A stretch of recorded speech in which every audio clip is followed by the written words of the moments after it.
The title for this session 7 has been decided as Emerging Disruptors to Maritime Order in the South China Sea. I would suggest personally a slight revision of that to call it Drivers of Further Disruption of the Maritime Disorder. We have 4 such drivers that will be presented to you. The first will be presented by Dr. Shafiah Muhibat, and this is fishing competition as a driver of disorder. And then we have Dr. Constantinos Yiallourides, who will speak about the use of force. We have Professor Raul Pedrozo, who will speak about drones. And finally, Professor Robert Beckman, a real veteran of these conferences, who will speak about legal non-compliance. I would like, before I give the word to Shafiah Muhibat, to just recommend the papers that you have got in your package. The 3 of the papers that are included in my package are all extremely good reading, and this is because they are written by legal experts. I tend to think that what my favorite readings are the texts by poets and lawyers, because poets, they write precisely about matters of the heart, and the lawyers write very precisely about matters of the mind. The precision of these texts is a great joy. So we start there with the fishing competition, and it's only natural that you should speak about, at least to some extent, the area around Natuna, with the events that started there in 2016. Now we start the count for the 10 minutes as soon as you are up in place. Thank you. Hello, good afternoon, everyone. Sure. Oh, okay, sure.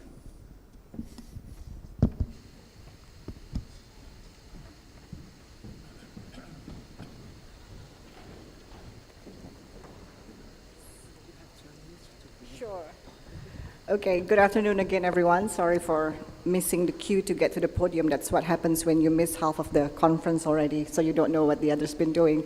So it's always a pleasure to be a part of the very important South China Sea Conference organized annually by the Diplomatic Academy of Vietnam. So thank you again for the invitation to join you today.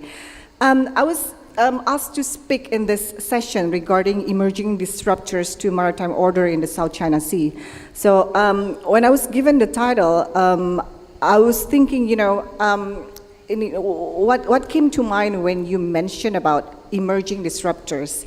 I suppose it means that, there is a current condition in the South China Sea, and we are worried that there might be, aside from the regular sources of tensions, that might be new things emerging that might actually contribute to worsening conditions in the South China Sea. So in that regard, probably we'll start off with looking at, what is the current condition in the South China Sea. I'm pretty sure all of you have been talking about this throughout yesterday and probably this morning, regarding the updates, the various developments going on in the South China Sea. But I suppose, answering the current condition of the South China Sea, you will always get 2 types of answers. One is on the more positive side, and one is probably not on the so positive side. So, you can always, probably yesterday's been discussed, there's probably, people who think there's actually reduced tension in the South China Sea.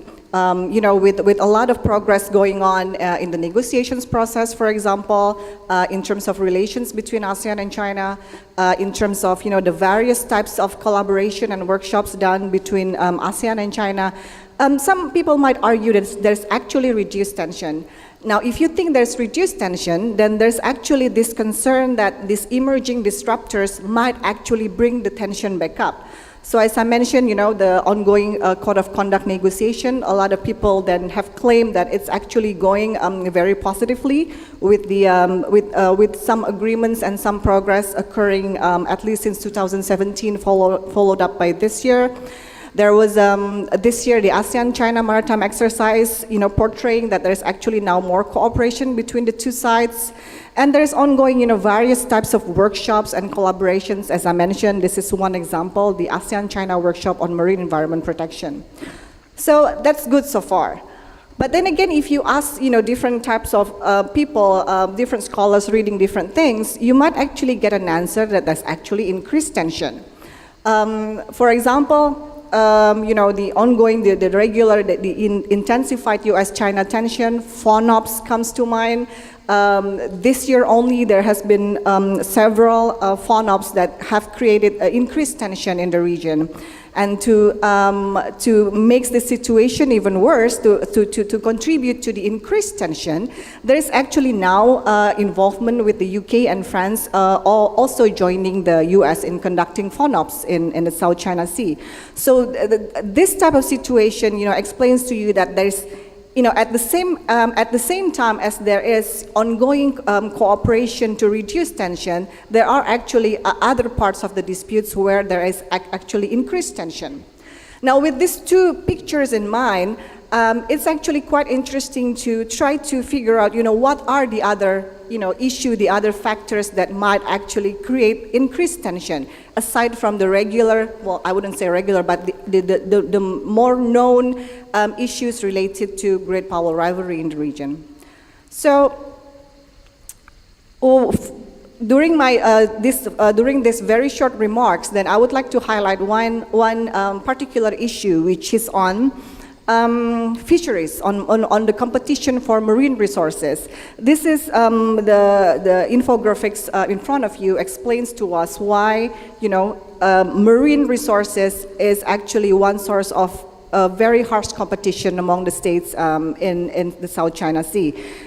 Be it oil and gas resources, fisheries and biodiversity. These are all the issues that are recognized as serious potentials for ongoing or increasing tension in the region.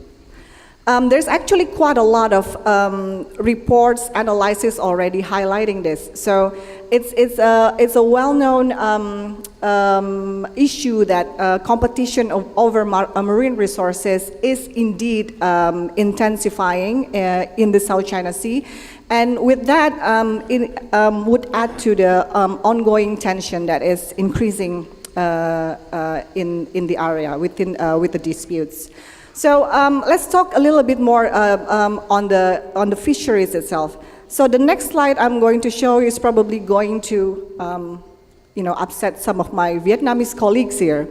Indonesia has been since 2014.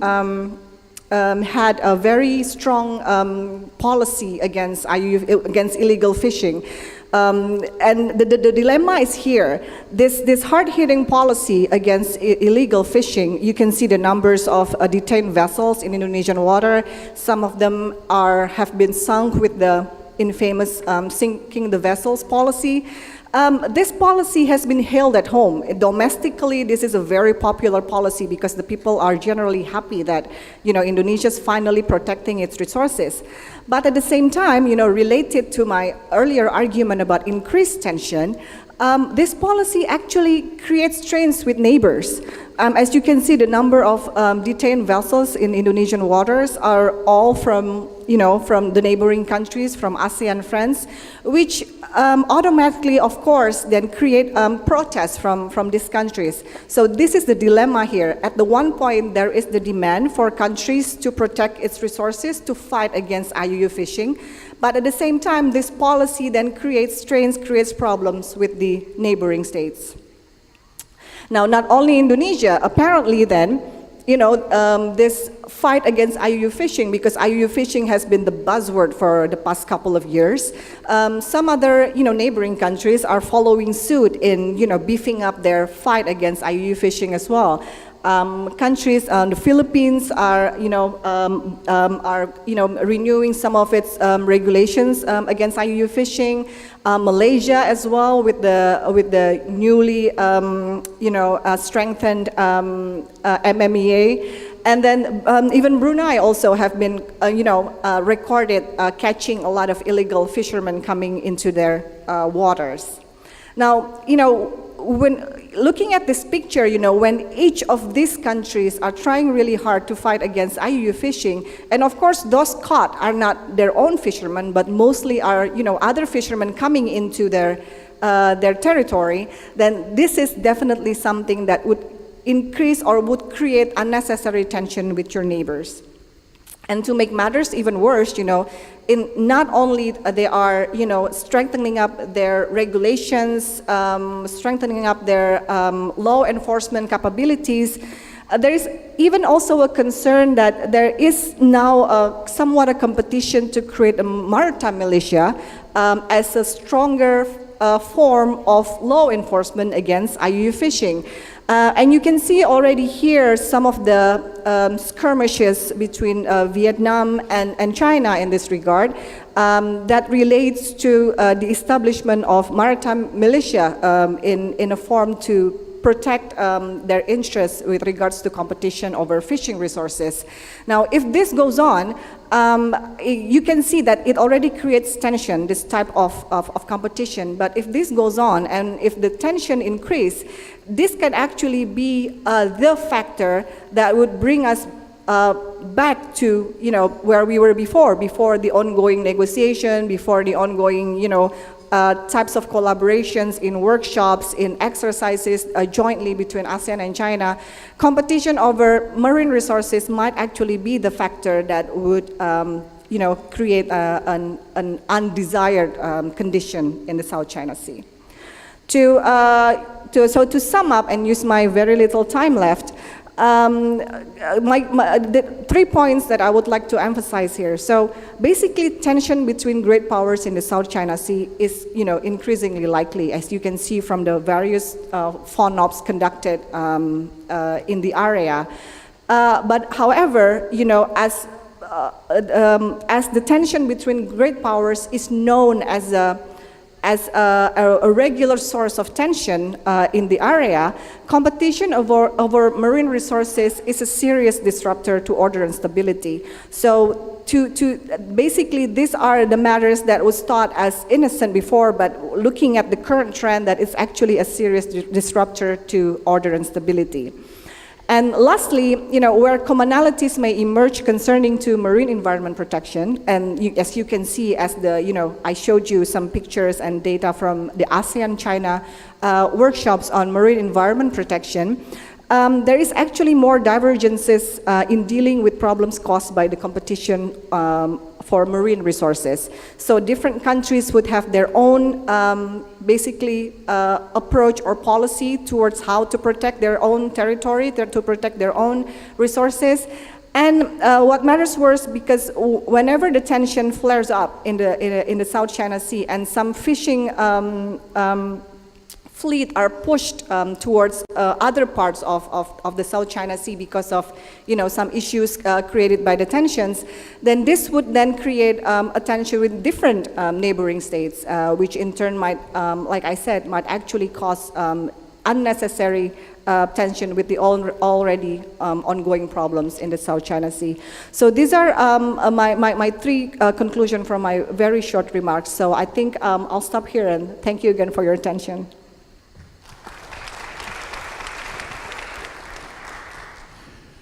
So now we have heard that one of the drivers of disruption is illegal fishing by Vietnamese fishermen. And we will give the floor to Professor Constantinos Yiallourides.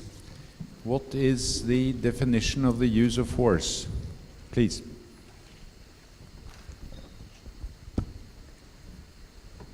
Your Excellencies, distinguished participants, sovereignty disputes are not exclusively a South China Sea phenomenon.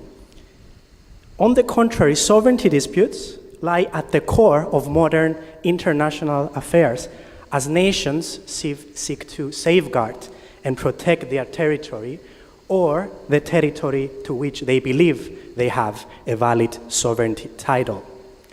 Currently, no less than 100 states are involved in a sovereignty dispute of some kind.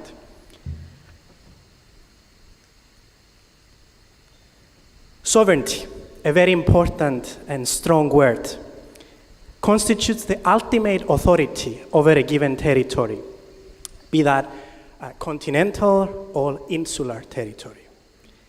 In fact, the idea of territory is inseparable from the notion of sovereignty, meaning those land areas in which sovereign authority may be exercised to the exclusion of all other states. A state with sovereignty over a given territory can act freely upon that territory and also exclude other states from acting upon that territory.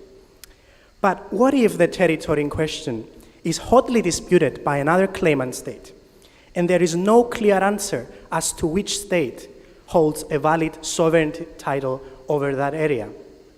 At some point, the sovereignty statutes need to be resolved for the territory in question to be attributed. So in my presentation today, I will discuss 3 key points, all of which are of relevance to the South China Sea context.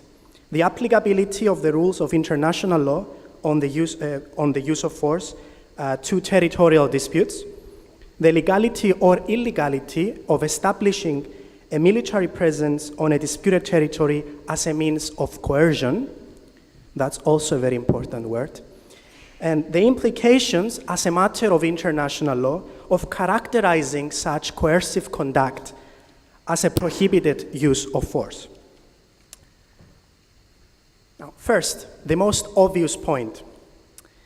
International law, specifically Article 2, Paragraph 4 of the United Nations Charter, which reflects customary international law, so it's binding upon all states of the world, prohibits the resort to force or to the threat or use of force in the international relations of states. The prohibition on the use of force makes no exception whatsoever in respect of disputed territories or undisputed territories. It applies equally to all kinds of international disputes.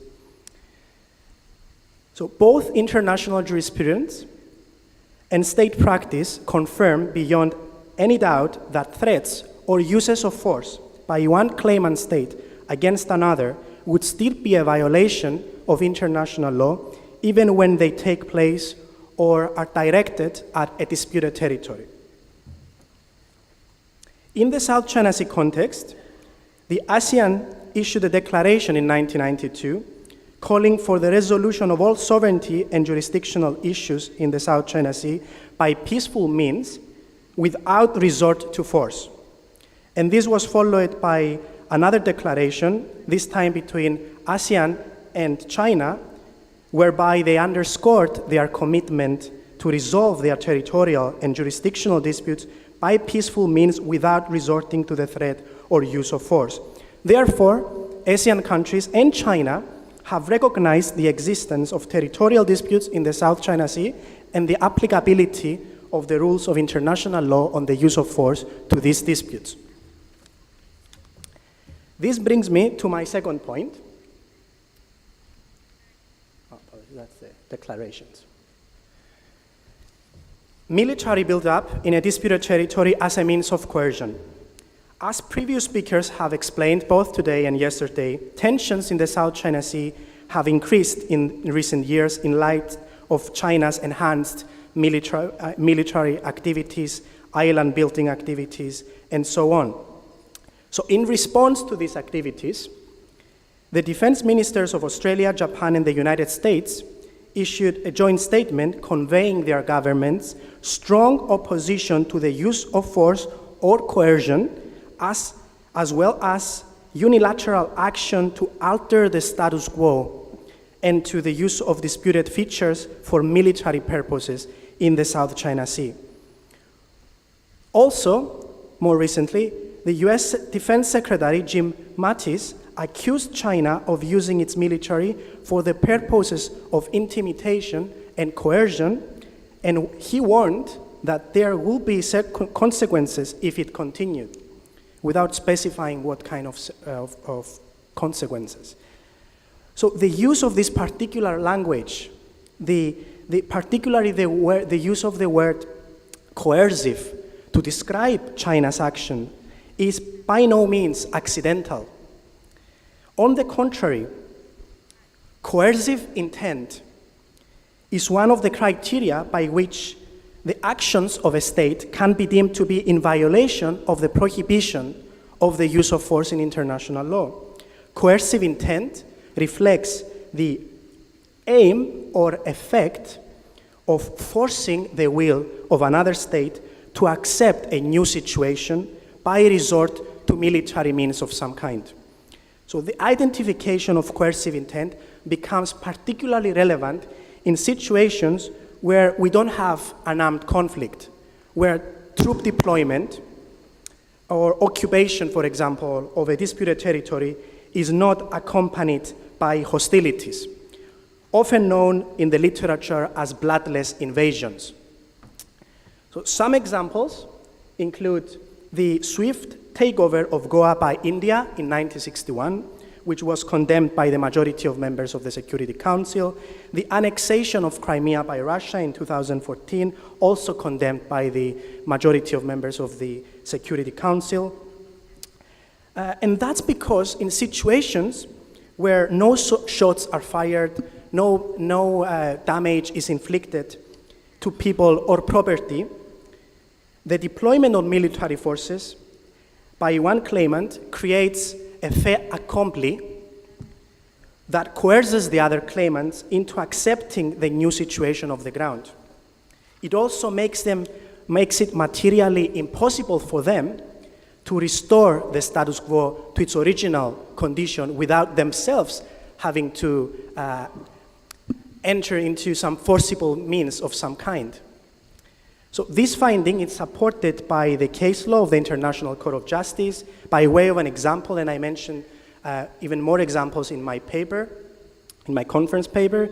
In the Israeli wall case, the ICJ found that the construction of the wall by Israel in the occupied Palestinian territory created a fait accompli on the ground and therefore constituted an acquisition of territory by force in violation of international law. So Israel was under a legal obligation to cease construction of the wall and dismantle the parts that extended into the occupied areas. In that case, Judge Robinson considered that no shots need to be fired, no heavy armaments need to be used, and certainly no one needs to be killed before a state can be said to have violated the prohibition on the use of force. He also considered that the prolonged presence of Nicaragua military camps and personnel in the disputed territory, and that's another case, in fact. That's the Costa Rica-Nicaragua case. So it's the second case. A case which Nicaragua had deployed troops in a disputed territory with Costa Rica. Apologies for that. So in that case, the refusal of Nicaragua to withdraw from the disputed areas and the pointing of weapons at the Costa Rican aircraft, according to Judge Robinson, signaled Nicaragua's coercive intent, namely its readiness to apply force as a means to challenge Costa Ricans' sovereign rights. So therefore, one may reasonably argue that the unilateral deployment and continuous military buildup in a disputed territory necessarily creates a fait accompli on the ground and coerces the other claimant states into accepting the new status quo. Indeed, many authors mention in the literature that by militarizing the disputed islands, China presents its opponents a Hobson's choice of falling into line with a new status quo or facing a costly war with a powerful state strategically positioned in the region.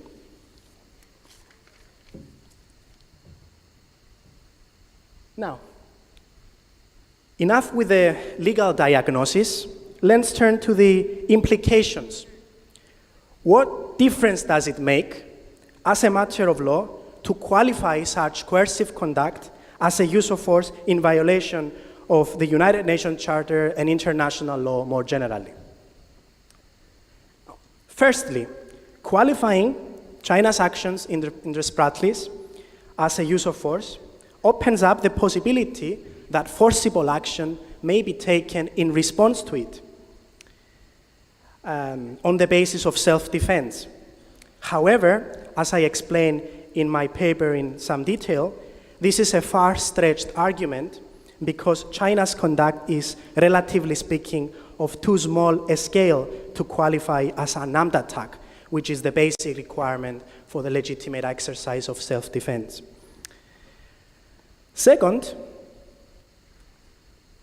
it might open the door to third-party countermeasures. There is wide consensus that the prohibition of the use of force is an obligation erga omnes, meaning an obligation that every state owes to the international community as a whole. Where a breach of an erga omnes obligation occurs, this means that all other states are entitled to take non-forcible countermeasures to bring this breach to an end. And there are various examples, which again I analyze in my paper, where demonstrating that states can respond to breaches of obligations erga omnes by resorting to lawful countermeasures. By way of an example, the sanctions by the United States against the Soviet Union, the sanctions by the European community against Argentina when it invaded the Falklands, and the last point it doesn't show, but it's the actions by the sanctions by the European Union against Russia for annexing Crimea. You get 1 minute for your conclusion. Final sentence. So now, I understand that many of these issues are not clear-cut, and in fact, many of these issues are contentious. However, the purpose of my paper in this presentation is to make this catalog of all the possible consequences in relation to each statement made by the diplomatic body or the gravity of certain words. And that helps us to see more clearly what is at stake when we make these statements, when we make these arguments. So thank you very much for your attention.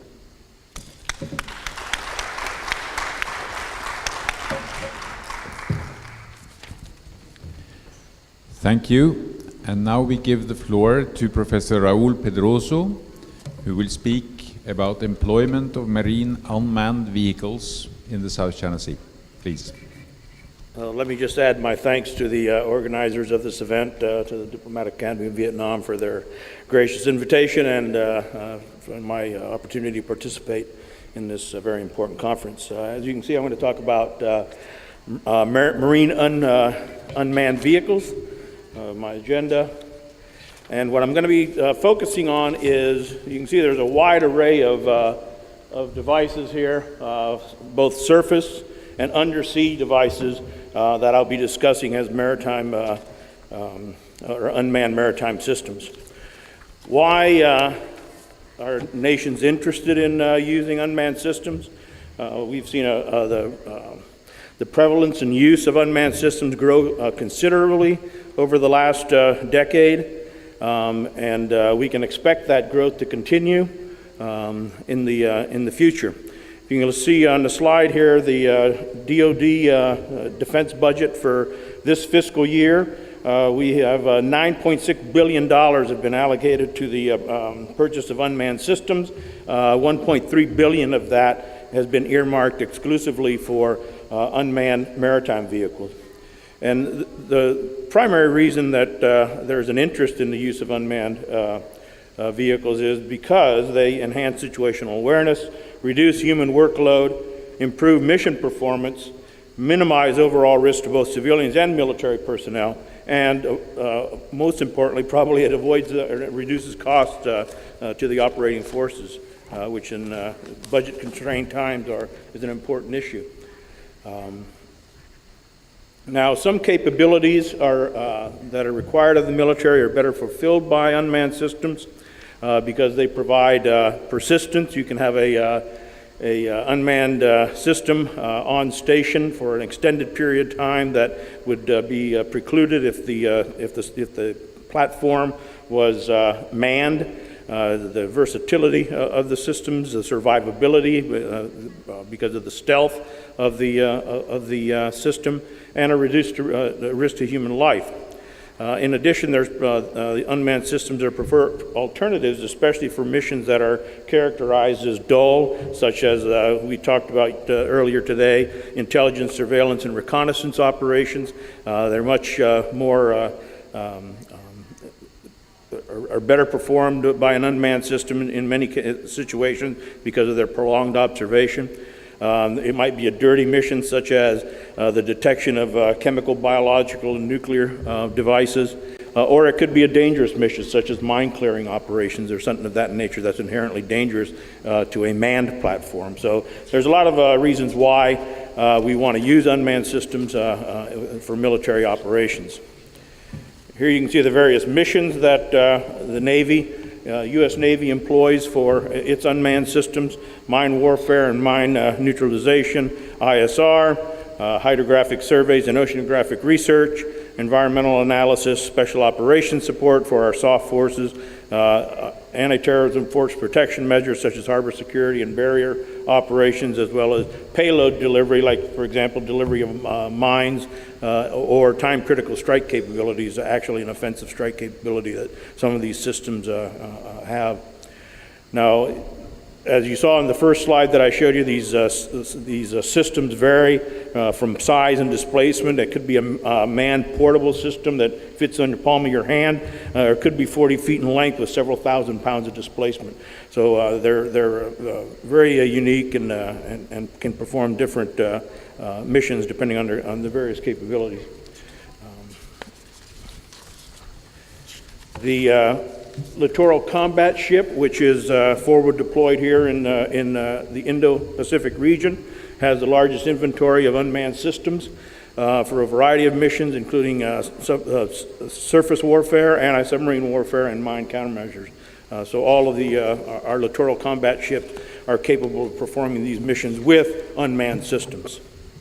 So some of the legal issues that we are concerned with is what's the status of these devices, unmanned vehicles? Are they vessels? You can see here there's a number of international conventions under the auspices of the International Maritime Organization that define ships or vessels in a variety of different ways.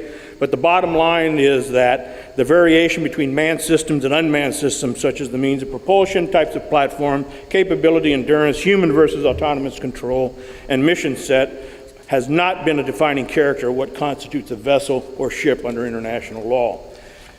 And that conclusion is supported by a recent position paper by CMI that was submitted to the International Maritime Organization in 2018, where the CMI concluded that existing international conventions that define the term ship do not include references to crewing, and at national level the definition of a ship is usually disconnected from the question of whether or not the ship is manned.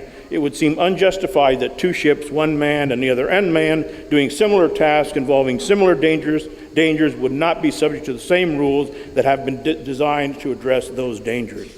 So again, whether or not these things are vessels or not, I think the study that was conducted by CMI, the overwhelming majority of the states that responded to that indicated that under their domestic legislations, they would be able to consider unmanned systems as vessels under their domestic laws. Now, if you look at UNCLOS, it does envision some use of unmanned vehicles. You can see in Article 19, it talks about taking on board or of any military device is prohibited if a vessel is involved in innocent passage. Underwater vehicles have a right of innocent passage, but like submarines, they have to navigate on the surface and show their flag. But what are the implications of Article 94? Article 94 talks about the manning of ships, the training of crews, that the ship has to be under the charge of a master, that the ship or that the master and the crew have to observe the applicable international regulations, etc. But does that mean that that there has to be someone physically on board to do all of that? You can see here, as far as the U.S. Navy is concerned, we go through a great deal of training for our operators of our unmanned systems, both classroom instruction and hands-on instruction. Refresher training for people that have been away from it for a while, and the detachments that are embarked on the littoral combat ships, which usually include about 15 officers and technicians, also undergo an extensive classroom and hands-on training before they deploy to ensure they know how to operate these systems in a safe manner. So the next question, legal question would be, let's assume that they are vessels, they are ships under international law. Can they qualify as a warship? The warship, as you know, under Article 29 has a very specific definition. It talks about external markings, nationality, command of an officer, duly commissioned by the government of the state, manned by a crew under regular armed forces discipline. But again, the same question would apply here is, can an unmanned vehicle be commanded or manned remotely? And again, my position would be it can be. And we've done this with unmanned aerial vehicles. We've already taken the leap of faith, and we consider all of our UAVs to be military aircraft in the U.S. inventory, even though they're remotely piloted, sometimes by someone sitting in a trailer 10,000 miles away shooting a missile at a terrorist in a combat zone. The Navy publication on this, Naval Warfare Publication 1 TAC 14 Mike, indicates that our unmanned maritime vehicles are sovereign immune craft, and that status is not dependent on the status of the launch platform itself, and that they are entitled to sovereign immunity, and therefore they are immune from arrest, search, inspection, and foreign taxation.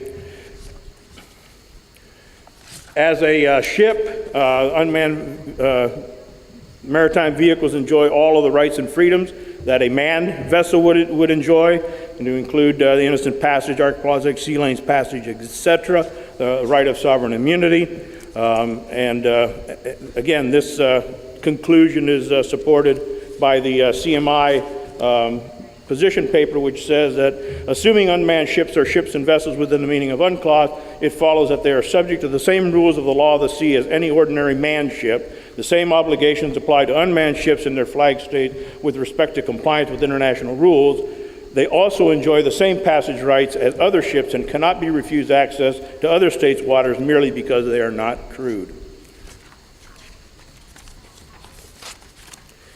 So again, those are some of the duties, the due regard obligation, etc., that we see in international law. Some of the duties and obligations. Now I'll conclude with why is this important? We are using unmanned vehicles in the South China Sea today, as our panel has been entitled, possibly emerging disruptors of the maritime order. We had a situation on the 16th of December of 2016 where a PLA vessel illegally seized a U.S. Navy unmanned underwater vehicle in the Philippine EEZ about 50 nautical miles northwest of Subic Bay in an area where China had absolutely no jurisdiction or authority. The vehicle that you see here in the picture was clearly marked. It's an unclassified ocean glider system that's used by many nations around the world to gather military oceanographic data. A PLA Navy submarine rescue vessel launched a small boat and retrieved the UV as the USNS Bowditch, which was the launch platform for the U.S. side, was attempting to retrieve this device as well as a second UV that it had deployed to conduct a mission. The UUV had completed a pre-programmed military oceanographic survey route in international waters and was returning to the Bowditch to be recovered. The Chinese vessel ignored repeated calls from the Bowditch to return the UUV and to depart the area, indicating she was returning to normal operations as she went over the horizon. The U.S. government protested the following day with a diplomatic note to the Chinese government demanding that the Chinese return the UUV to U.S. control, indicating that the UUV was a sovereign immune vessel of the United States, and calling on China to return it immediately and to comply with its obligations under international law, and to refrain from further efforts to impede lawful U.S. activities. On the 20th of December, the device was eventually returned to the United States.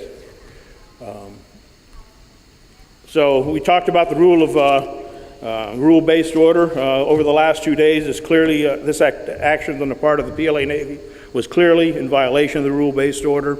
And I highlight it for the simple fact that change the facts a little bit.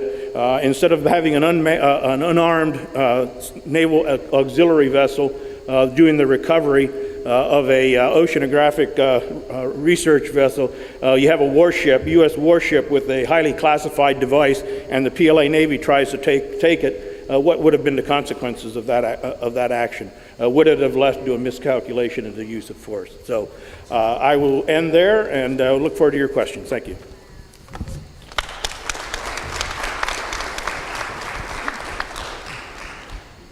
And the fourth speaker is Robert Beckman, who will speak about non-compliance. Please. Hey, thank you very much, and thanks to the organizers for inviting me for, I guess, is the 9th consecutive year to participate in your conference. My topic is non-compliance and integrity of the maritime legal order.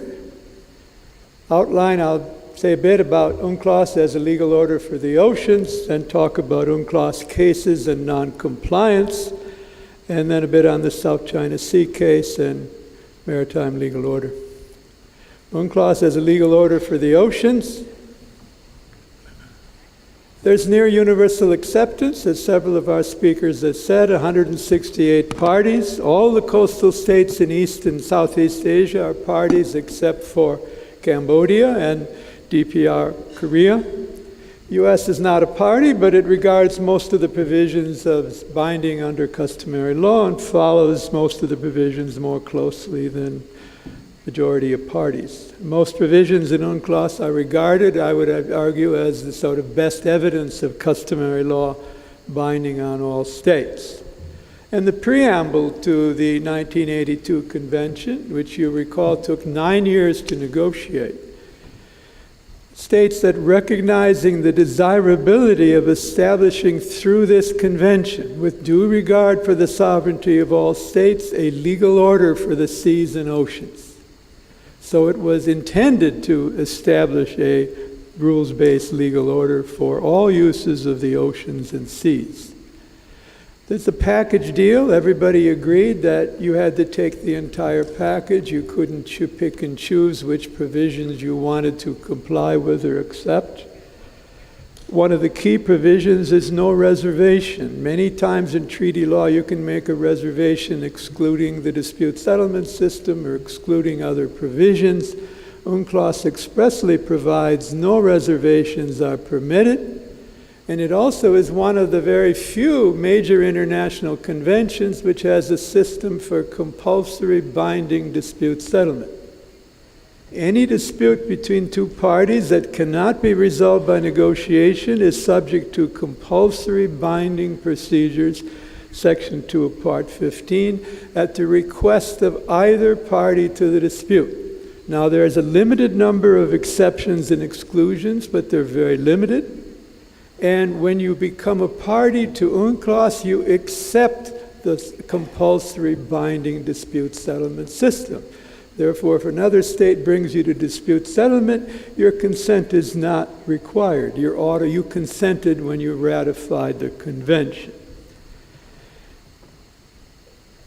If there is an issue of whether the tribunal or court has jurisdiction and one of the parties wants to challenge the jurisdiction, it can do so.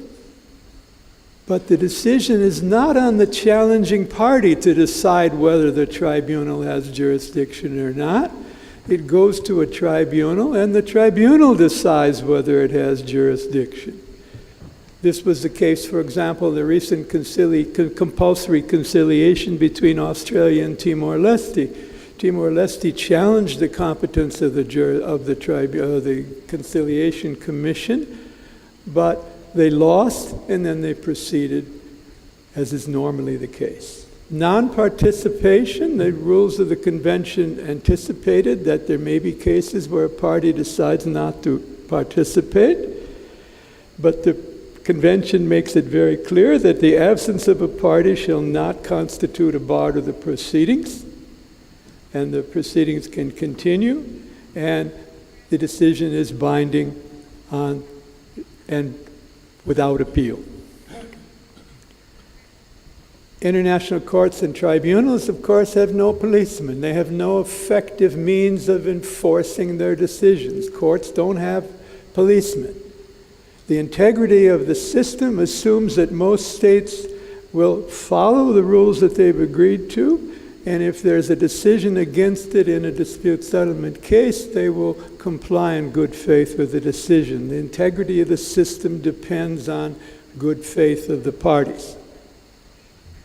If states are permitted to pick and choose which provisions to follow, or if they refuse to participate in the procedures they accepted when they ratifies, then the legal order established by the convention is threatened. Now, UNCLOS cases of non-compliance, I'm going to rush through this because I prepared a presentation assuming I had 20 minutes. There have been a study we did recently at our center, 51 cases on law of the sea instituted between 1994 and 2017. 94 is when the convention entered into force. 25 cases were instituted before the International Tribunal for Law of the Sea, 14 cases before an ad hoc tribunal under Annex 7, one case, the Australia-Timor-Leste, under compulsory conciliation, 5 cases instituted before the International Court of Justice on either maritime issues or territory and maritime together on the basis of so-called optional clause declarations under the statute of the ICJ, and 6 cases brought in Latin America under the Pact of Bogota on either maritime disputes or land and maritime together. Compliance, overwhelming majority of the decisions, the parties to the dispute respect and comply with it, even though they did not initially agree to go to dispute settlement. 3 cases non-compliance. I believe there may be a 4th in the Slovenia and Croatia land and maritime dispute. But one is a territorial and maritime boundary case between Nicaragua and Colombia, where Colombia was so upset at the final decision they refused to abide by the decision. The second was the Arctic Sunrise, Netherlands and Russian Federation, and the third, the South China Sea case. Nicaragua, Colombia.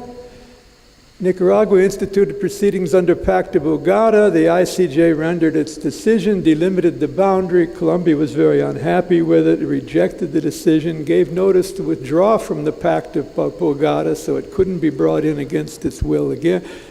But that notice to withdraw has the 12-month limit. It doesn't go into force for 12 months, and right before the 12 months was up, Nicaragua proceeded with 2 other cases. So, Arctic Sunrise, Netherlands instituted proceedings in 2013 when a vessel of Greenpeace protesters flying a Netherlands flag attempted to board a platform in the North Sea under the Russian Federation, and the Russians arrested them a few days later. This was the second case in which a party did refuse to participate in the proceedings. The ITLOS gave provisional measures and ordered the release of the vessel and crew.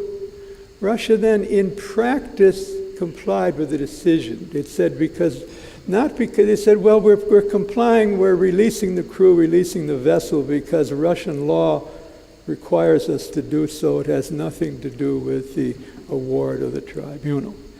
Case then went on to arbitration, and this is the case where Russia did not comply because Russia was ordered to pay compensation, and to date they've refused to do so. Effective non-appearance and non-participation.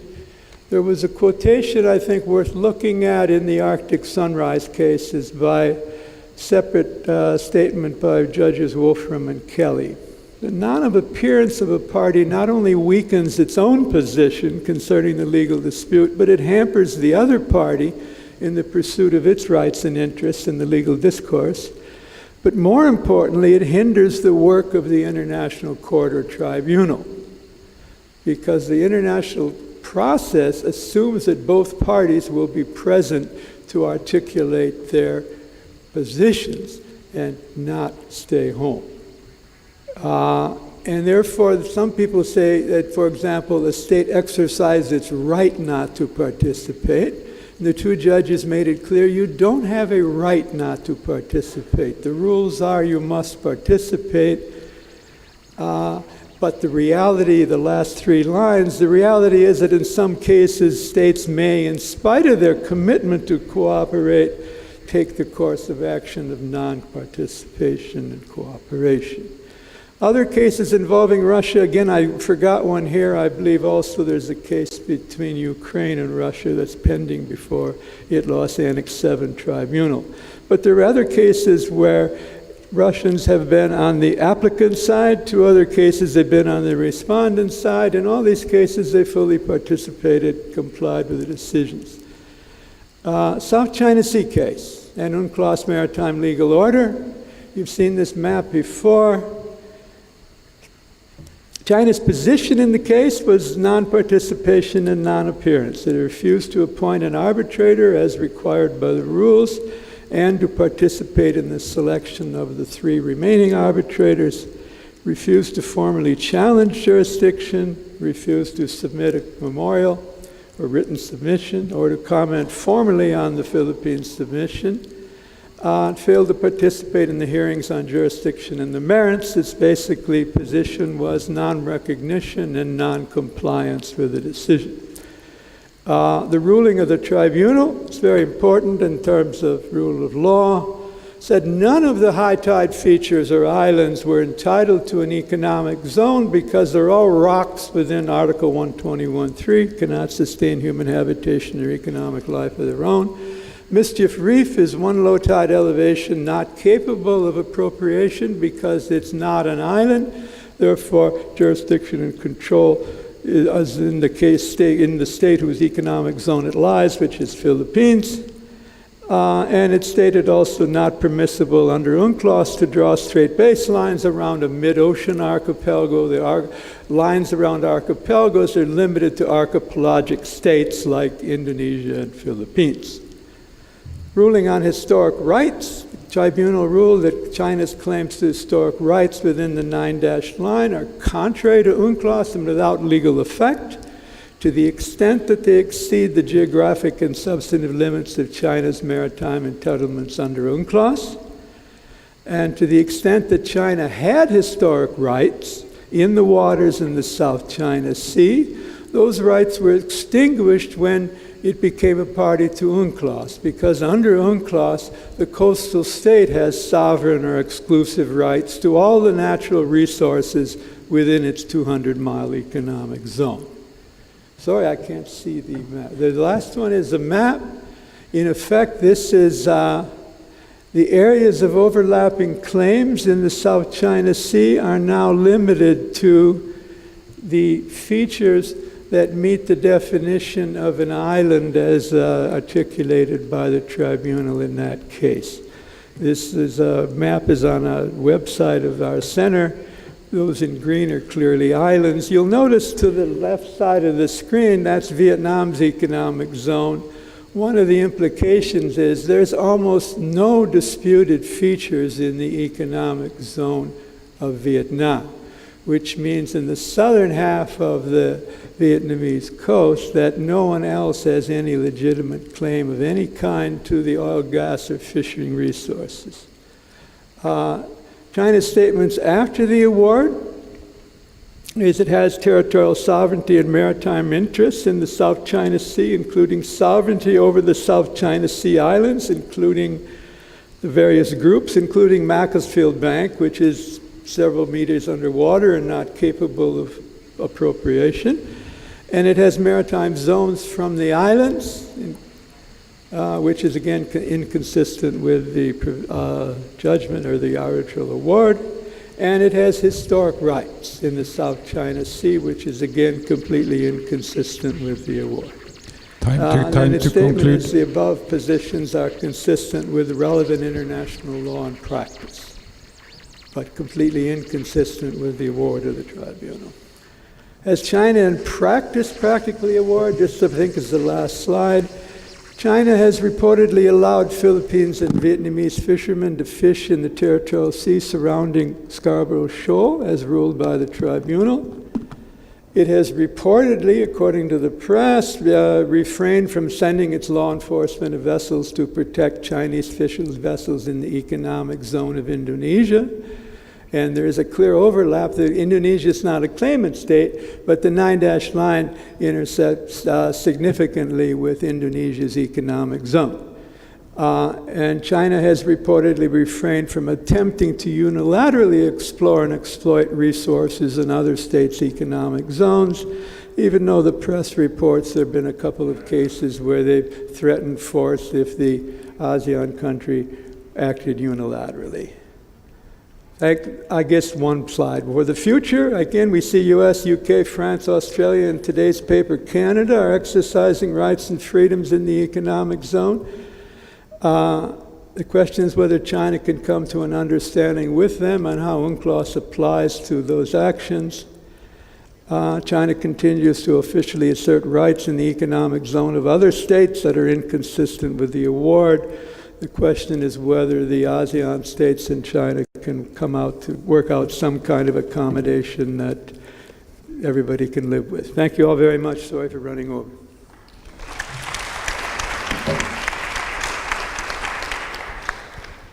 So, illegal fishing, coercion short of the direct use of arms, unmanned vehicles at sea, and non-compliance with UNCLOS. 4 topics that are quite different, but I think the organizers were right to put them together in this session as possible disruptors of order. Now we are ready to take questions and comments from the audience. Please state your name before you make a comment or ask a question. I will not reveal whom I know and whom I do not know by saying the name of anyone. Please. Thank you. My name is Kriang Sak. Just one question of fact, not actually a fact. There is one case missing from Bob's presentation, the case between Ukraine and Russia. There is Annex 7 arbitration pending. Russia is participating, but interestingly, is participating to dispute jurisdiction of the tribunal, and the arguments used by the Russian side is almost exactly the same as the one used by China in the South China Sea arbitration, that is based on the declaration by Russian Federation at the time of becoming party to the convention. So I have 2 questions to Bob Beckman, my good friend.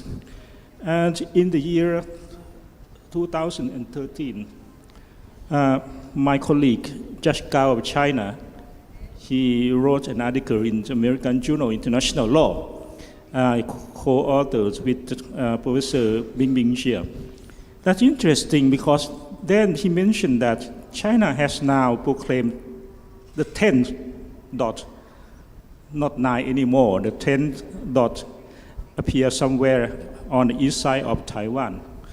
But interestingly, when you look at their argument very, very carefully, they try to justify the 9-dash line or the 10-dash line under modern international law, saying that in fact they are not claiming the waters. Chinese is not claiming the waters, but they are the so-called 9-dash line. In fact, represent the median or equidistant line between maritime zone of China and adjacent or opposite states.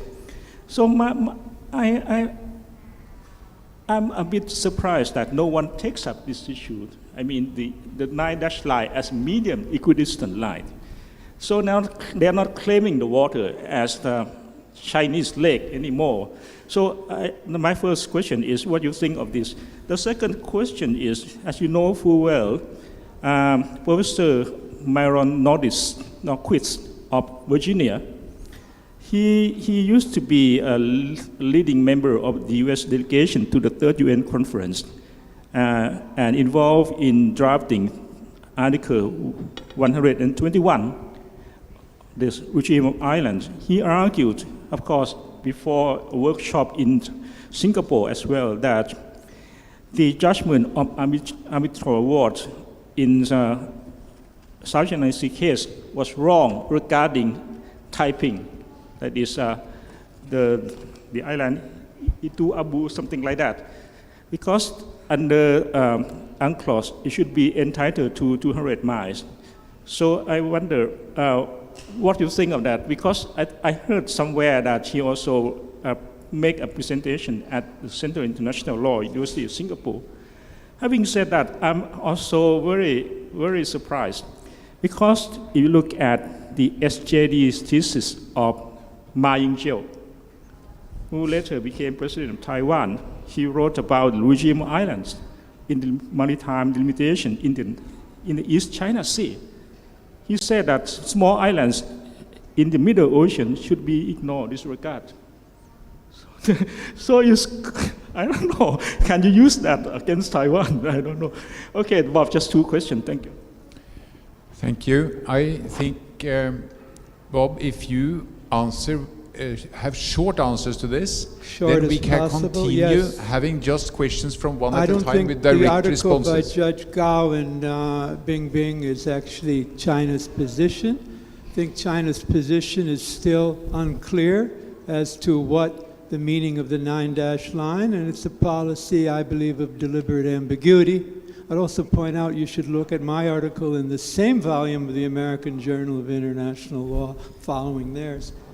Myron Nordquist has taken a position of Article 121, which I strongly disagree with, but we just published actually the book with his article in it. It was published last week. It's available. I'll send you a copy next time when the full copies come from the publisher. That's the most controversial part of the judgment. Many people disagree with the reasoning on rocks which cannot sustain human habitation of the tribunal. Whether it's challenged again in another case will be an interesting issue. But as far as the two parties to that case are concerned, the tribunal has a legally binding decision that none of the islands in the Spratlys are entitled to an economic zone or continental shelf of their own. Please.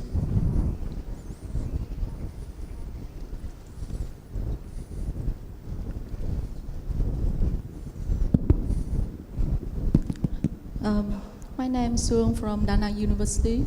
My question is that we all know that the arbitration in 2016 has ruled that there is no water beyond 12 nautical miles in around the features mentioned in the case between the Philippines and China.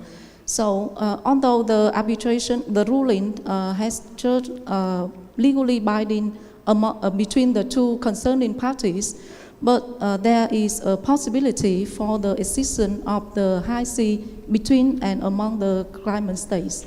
So in the context of confidence building measures like the COC or especially the declaration for the decade of coastal and marine environmental protection in the South China Sea. So what do you think about the competition and also the cooperation in marine resources exploration in the South China Sea? The areas beyond national jurisdiction in the South China Sea. Thank you. I suppose that was also for Robert Beckman? The question was meant for Robert Beckman? I think that Dr. Shafiah might help me to answer the question. Okay. Yeah, thank you. Please. Well, basically, in some of the, if I look at it from my perspective, in Indonesia is not a claimant state, so mostly the ruling of the arbitration has not affected our policies with regards to our fishing, illegal fishing issues. But absolutely right. In other parts of the South China Sea, then it becomes a factor that has to be taken into account when trying to solve the issues regarding the disputes over marine resources. But then again, I suppose what I was trying to stress more in this regard is that the more that the fishing resources become scarce, then there is likely to be more competition with regards to states seeking to to find new resources for fishing. And the fact that some of the states that are in disputes of the South China Sea are beefing up their law enforcement in trying to keep out, fishing vessels from the neighboring countries, then these fishing vessels would then go elsewhere to find new resources, which in turn then create more problem with other countries aside from those that are in disputes. I'm not sure whether I answered the question. Were you satisfied with the answer? Thank you. Yes, please, behind there. Thank you. I am Tuấn from Institute of Oceanography, Vietnam Academy of Science and Technology.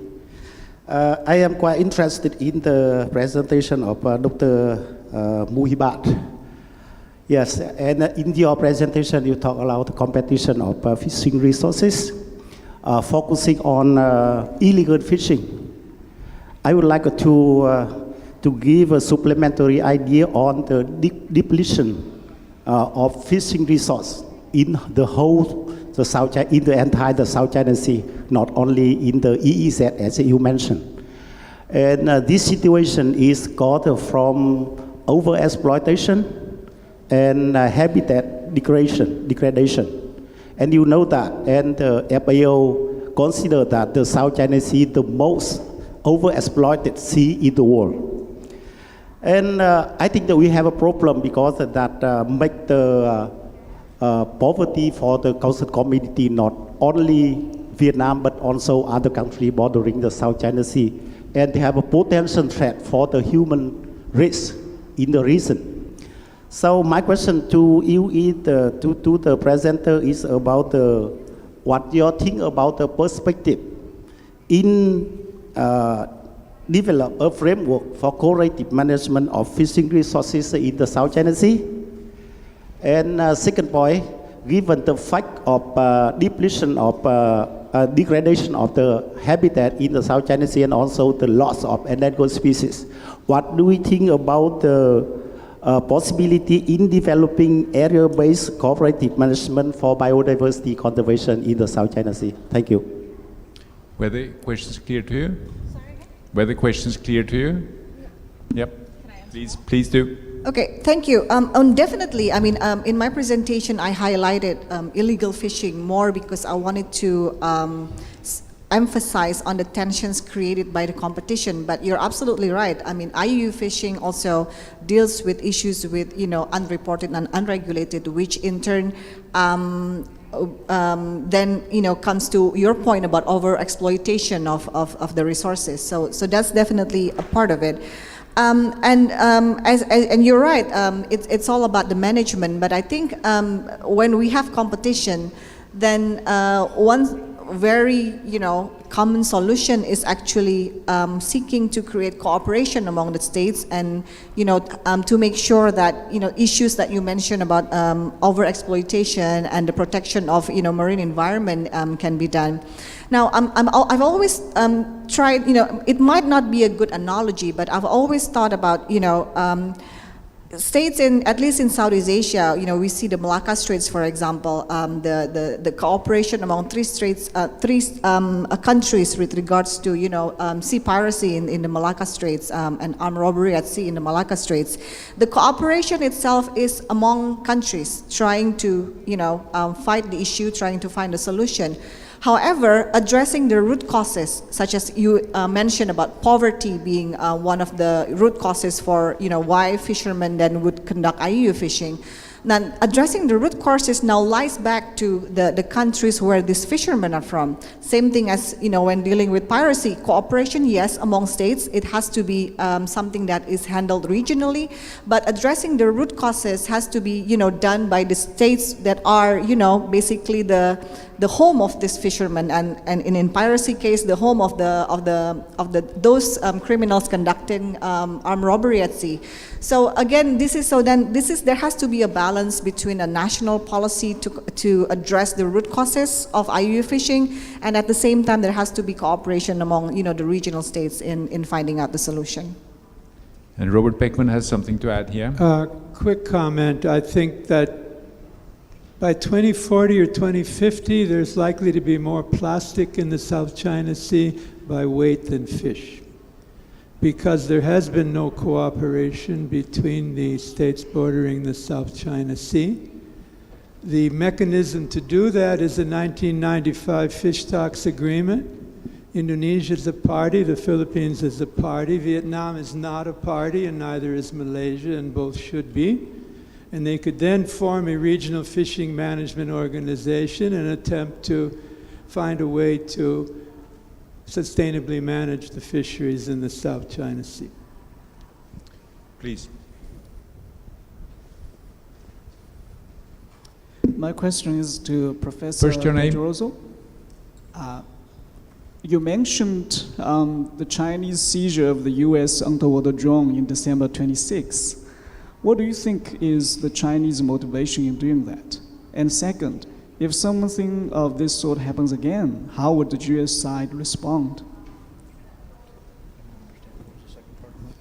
Please repeat the second part of the question.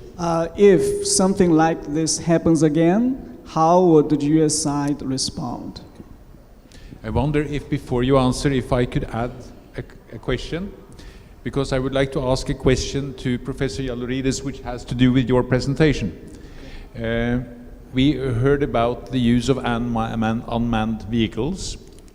If an unmanned vehicle gets into a fight with another unmanned vehicle and destroys it, what is that breaking the prohibition against aggression? Against aggression in the UN Charter? You must use the...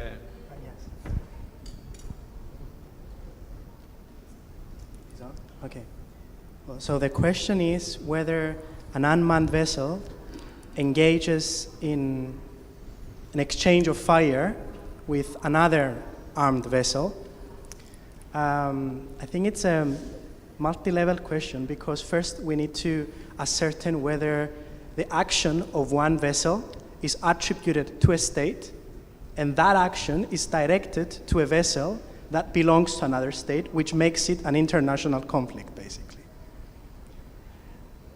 I'm not sure if that ever happened in the practice. So states publicly pronounce a violation of international law because an unmanned vessel was engaged in an exchange of fire with an unmanned vessel by another state.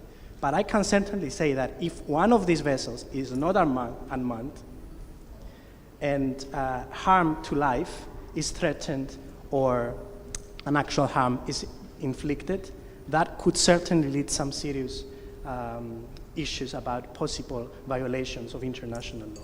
Yeah. Because I was going also to ask you, because I heard in your presentation that the United States is using unmanned vehicles, and others are as well, and they are useful. There's going to be more of it, and you find that sensible, and the United States is doing it responsibly. But we asked here about distortion of order, and one distortion of order that you mentioned was when China stole one of the unmanned vehicles. But I wonder, is there anything in the use of the unmanned vehicles themselves that could distort the order? Well, I just want to follow up. I'll get to your Plus, question in a minute. remember I'll those get to your questions, question yes. in a minute. But I think if we get to the point in the future where unmanned vessels are considered warships, for example, and one unmanned vessel strikes another unmanned vessel from another state, I would say that would be an armed attack.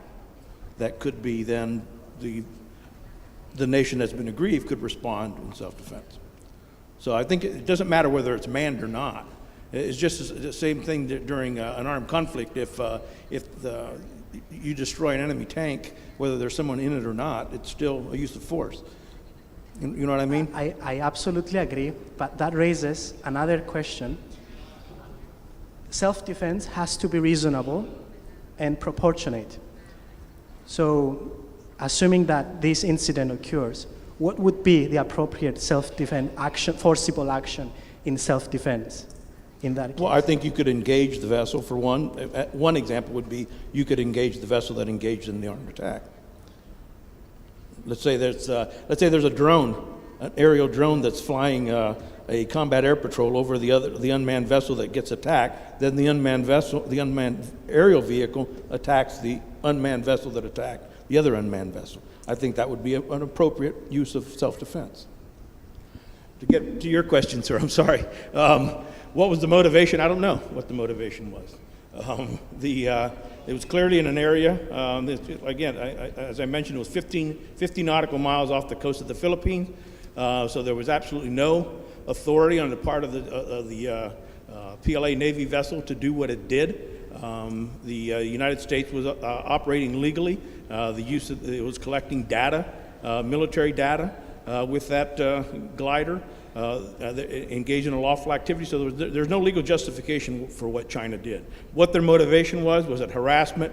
Was it did they think they were going to get something, that there was some secret or something in the device that they might be able to exploit, like they did with the EP-3 when the EP-3 did the emergency landing in Hainan Island in 2001. They completely took apart that aircraft and exploited it to their advantage. Even though it was a sovereign aircraft that it made an emergency landing in Chinese territory. So I don't know what the motivation was. What could happen in the future? As I mentioned, it depends on the circumstances and depends on the U.S. Rules of engagement allow for defense of property. So if there's a situation where the commanding officer has been given the authority to use force to defend property, there may be a situation where force could be used to prevent this type of activity.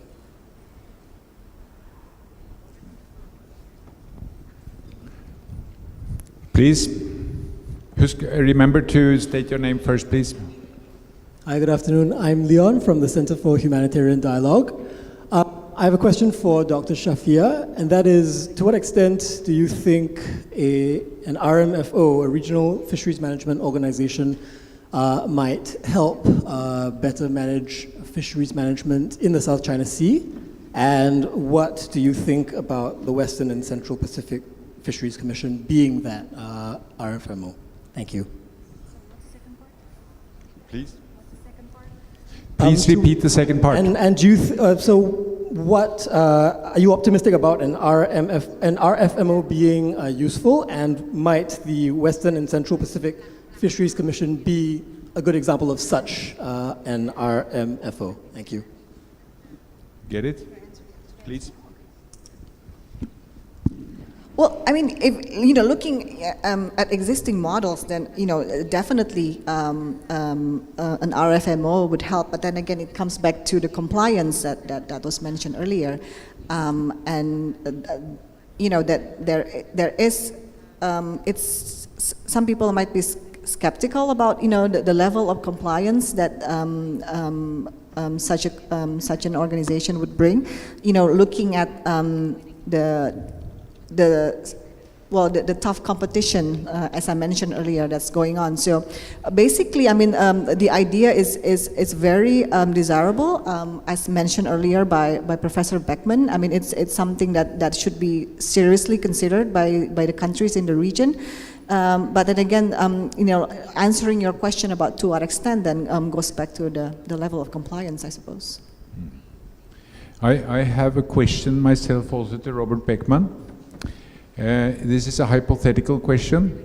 If we imagine that China should rethink its approach to the law of the sea and decide to become more in compliance, and they drop the historical rights claim, they also drop the archipelagic baselines around the paracels, and they clearly do not intend to do anything similar with the other archipelagos.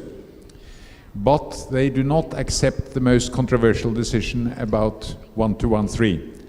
So they come up with an EEZ claim based on the capacity of some of the paracel islands and Ituaba Taiping Dao to generate an EEZ.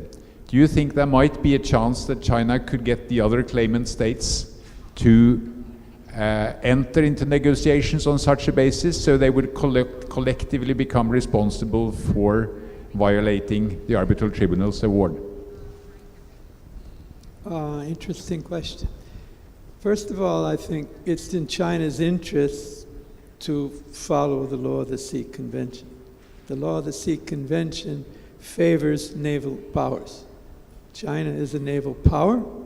China cannot get access to either Pacific Ocean or Indian Ocean unless it passes through the territorial waters of Indonesia or other bordering states. So it would be in China's interest to start reading from the U.S. Songbook on passage rights.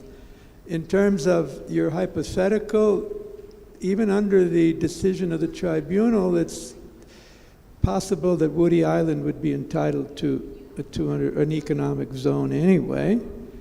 If it also claimed from Ituaba and it gave up the claims of straight baselines around Paracels or pretended baselines, there are no baselines around Spratlys now. If it gave up the straight baselines around Paracels, I think that would be a very major positive step to some serious negotiations. That would be my personal view, but I don't speak for any state, including Singapore. Neither will I. Please. Thank you. Good afternoon. I'm Jerome Castro from the Philippines, and I have a personal question, rather a question in my personal capacity for Professor Beckman.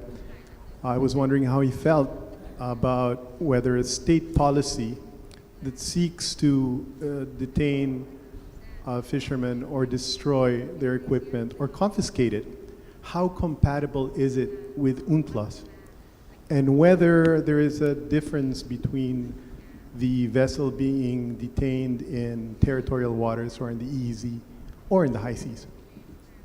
Thank you. Did you get it? No. I think you must let yourself repeat this time as well. Please stand up. Yes. Okay. And do it loudly.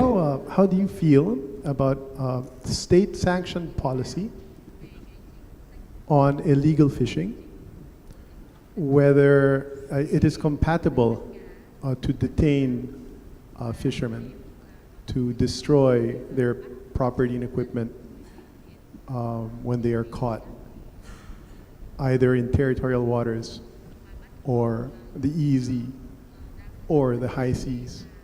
Is this compatible with UNCLOS? Is it acceptable under UNCLOS to destroy the fishing gear of a fishing vessel when it is engaged in illegal fishing?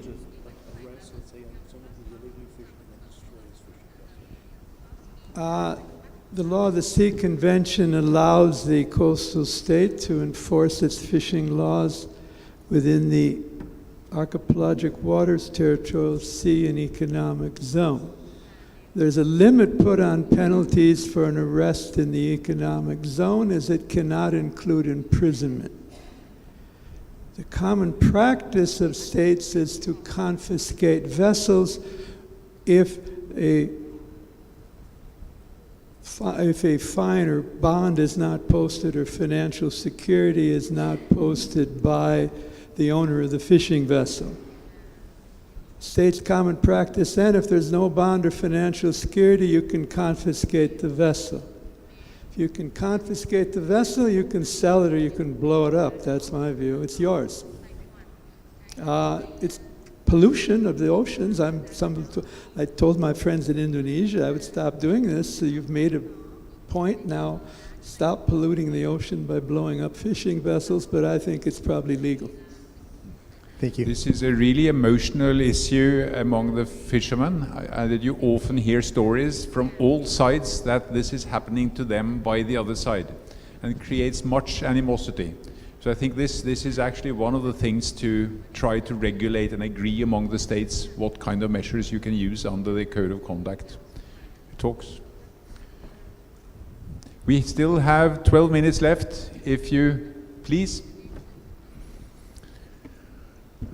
And tell us that you are Michael Kovrig. Thank you, sir. Thank you. Michael Kovrig with the International Crisis Group. It seems to me a common thread between all of your presentations has been behavior that violates norms or conventions or laws, particularly by certain states. What would you recommend could be done to incentivize more law-abiding behavior in these particular cases, whether it's, for example, seizure of drones or non-compliance with UNCLOS or ITLOS rulings? What would be most effective to incentivize gradual compliance? Our moderator has made a suggestion in terms of how China, for example, could bring itself into more negotiable compliance. What can others do to try to condition that behavior that would actually be effective? Thank you. I understand this as a question to the whole panel, so I would ask the panel to prepare yourself for answering it, all of you, in the final round. We'll just see if there is one or two more questions that you could take in the final round. Yes, please, Kriangsak. Or your lordship. Not a question, actually, just to explain a bit on the Lord Sea Convention on fishery issues, as well as the Chinese Declaration of 1996. You see, you look at the Chinese Declaration at the time of ratification of conventions, it excludes dispute regarding unmanned vessels because it falls within the so-called law enforcement regarding law enforcement exception and military activities against vessels used for non-commercial purpose. But America is not party to the convention, that's the problem. And the second issue about illegal fishing fisheries is that you look at Article 298, paragraph 1, it allows state party to opt out of the obligation to settle dispute pursuant to Article 73, paragraph 1, that is law enforcement activities in the EEZ regarding fishery issue. But ITLOS has compulsory jurisdiction regarding disputes regarding Article 73, 2 and 3. 2 is that is prompt release. That is, and then 3 is about no imposition of imprisonment. And then if the case is that if the disputing state in question either seize the vessel without allowing prompt release of the vessel upon request of the other party, then ITLOS has compulsory jurisdiction. The same happened when the disputing state imposed imprisonment term on fishermen of another countries on the ground that it violates the law regarding EEZ, then ITLOS also has compulsory jurisdiction. So we hope that someday the disputing state regarding fisheries issue will resort to ITLOS to settle this dispute. Thank you. Thank you. And now we have 2 minutes for each of the panelists to come up with concrete proposals for how to sensitivize the states around the South China Sea to disruptors and to sow the origin of more order and a better world. Please. We do it in the same order as we did in the beginning. Sure. I'm not sure this is a concrete proposal, but this is, well, basically, when it regards to illegal fishing, I mean, IUU fishing is recognized as, commonly as a problem.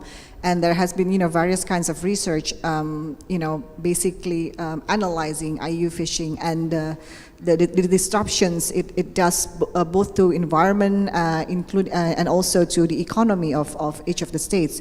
So basically, I mean, the proposal is just, stop doing IUU fishing. I mean, if you want to be as easy as that, that's that. But then again, it goes back to what I said earlier, that fishing stock is actually depleting, and that's a serious problem. And I think it goes back again to the dual approach that has to be done, which is that there has to be stronger national policies for each of the states with a large fishing fleet, and at the same time there has to be regional cooperation in finding the solution to this. Thank you. Professor Yiallourides. First of all, let me say that as a lawyer, I always advocate in favor of the peaceful settlement of disputes, and there are mechanisms on the international sphere for the peaceful settlement of disputes. The United Nations Charter enlists in Article 33 a number of ways that states can resolve their disputes: negotiation, mediation, conciliation, and so on and so forth. So I guess the first step is that. How do you induce the other state into coming to a negotiation or mediation? I guess that lies heavily with the diplomatic body. But let me say that, and I don't advocate this solution, but it's a possibility, and I think we all should be aware that if a state is found to be violating an erga omnes rule, so a serious violation of international law, such as the prohibition on the use of force, other states, even those not specially affected by the violation, for example, states that are not South China Sea states, can impose sanctions on that state in order to make that state cease the violation. And I mentioned a few examples in my presentation. So that's also a possibility that is recognized in international law, but always a more conciliatory approach is, I think, it's favorable. Thank you. Professor Pedrozo. Thank you. Well, when a nation doesn't comply with the rules, when it misbehaves, there has to be a cost associated with that. Yesterday, we heard our Australian colleague mention that China was disinvited from RIMPAC this year. That was done because of their misbehavior in the South China Sea. So that was the cost that was imposed. So, and for Australia then to invite China to participate in their exercise, I think it was a mistake, because it encourages them that there is no cost associated with their misbehavior. Now, with regards to the drone issue, what could you do? I think an appropriate countermeasure could be China wants to engage in marine scientific research in US EEZs. They've been doing it for a while now. They request permission like they're supposed to. We grant permission, which is the norm. You should normally grant permission to engage in marine scientific research. But we could just say, no, you are not allowed to conduct marine scientific research in the US EEZ because of your activities in this case. That would be an appropriate countermeasure for what for their activities. So there has to be costs associated with misbehavior. And if you don't impose costs, then the party that misbehaves is going to continue to misbehave until it becomes painful enough for them not to misbehave. And Professor Beckman. No magic pill. I guess I would start by trying to find where there's a common interest where states can cooperate and try to show all the parties in the region that if they do cooperate in the longer run, everyone's going to benefit. You need a certain and predictable set of rules of which you can order your conduct. And I think if China takes a long-term view, they'd realize that the law of the sea favors naval powers. They're the next naval power. It's foolish to challenge the rules that favor you. I think on resources, it's difficult for them to back away, but I think, again, Philippines doesn't catch all the fish in its economic zone. It can share them with some neighbors. China's historically fished there. Commercial arrangements could be made. Similarly, whether you want foreign investment to exploit oil and gas resources, China has the technology and it has the finance. So there should be a way in which we could abide by the rules but still share things among neighbors. That's what would be my hope. Thanks. When the International Crisis Group writes its report, it always ends with a number of recommendations. And I think that some input has come from here now to the Crisis Group. And I want all of you to give a solid round of applause to the panel